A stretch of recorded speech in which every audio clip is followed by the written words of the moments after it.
So I don't know if it was you or one of your kids told the story about how Susan got called to be a seminary teacher when she didn't like getting up early in the morning. I mean, Was that's it the you story as or far as I was know it about you it. I or mean, one of she the went and kids? volunteered.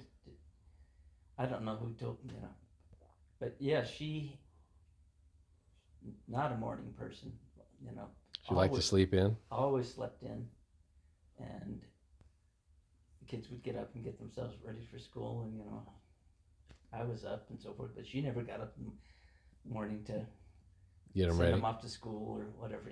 She just not couldn't handle it. But but yeah, after she'd worked in young women for the first 10 years we were married, and then we then we moved up to La Cañada, and she was in the stake young women's presidency and so forth and so on. And then just one day she came to me and said, I'm a convert. I don't really know the gospel like you do. So I went to the bishop and volunteered to be a seminary teacher. Going, wait a minute. That's a big step. Yeah. There's other ways to learn the gospel besides that, but she thought that would be a way to force her to study the gospel. So she did it for 13 years, and then She have a problem getting up in the morning? no, you know, she would take naps in the afternoon and set an alarm and so forth. And I mean, and she became known for the fact that she was always, her hair was all done. She was dressed like she was going to church, fully decked out, and so obviously she had to get up Get even ready. earlier because she was always All decked out. all decked out. And yeah, so a woman, her best friend in California, posted her death on her Facebook page and invited people to send thoughts and so forth and so on. So I'll bet we got 300 comments from people about, oh yeah, she was my seminary teacher, she was my young women's leader, and I just love Sister Frost. And Oh, how nice. Oh, how nice. Yeah. 13 years. And then she was the supervisor then after she was that. supervisor for another 6. So I tried to teach seminary once. That lasted about a month. Did it wear you out? It did. It was very new. I mean, I was just a few months after we got married, and so I was new in my career, and I just don't.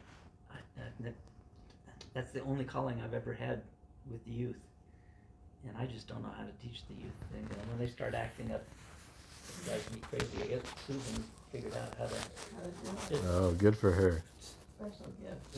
just carry on. But the main thing was I couldn't get to work, and I was brand new, and wasn't like showing up late was okay, Yeah. So I just had to say, I can't. And I was studying for the CPA exam and trying to prepare seminary lessons, and Oh, that's too much for anyone.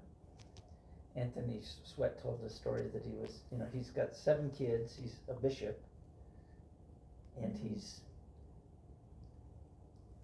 teaching and so forth. And so he told the story about how Brad Wilcox had come to him and said, we have this opportunity where, I can't remember what they were going to do. Oh, it was a stained glass window that they were going to, in one of the temples, and they wanted to try and kind of incorporate the restoration of the gospel into this stained glass window. And Anthony Sweat is an art major. That's what he was going to be, a painter. He still paints though, doesn't he? Yeah, Yeah. he's, as part of his presentation, he Yeah, that's right. slipped in. But anyway, that's why Brad Wilcox thought he'd be really good, and so, but he just said, no, I'm just swamped. I can't take on it, any kind of project like that. And he went home, and his wife said, well, that sounds so great. You should do that.